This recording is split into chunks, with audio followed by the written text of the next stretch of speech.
Grazia osservava le cime dei monti, travaglio morale dei suoi occhi attenti, lei stessa un'isola nella sua terra.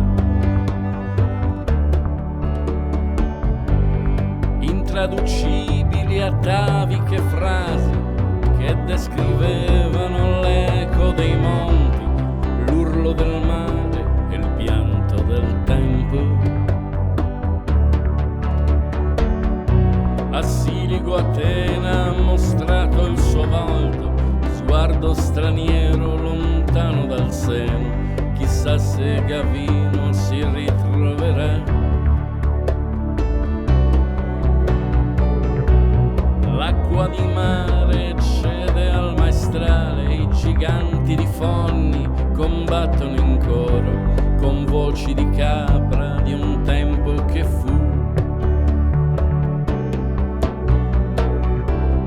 La dea madre ha il ventre di roccia, le caddero i figli dalle sue braccia, di loro e di lei non se ne seppe più. Il mare al tramonto si veste d'incanto, ci avvolge come una magia. Lo stele fenicio parla d'amore, Afrodite forse Nautachia.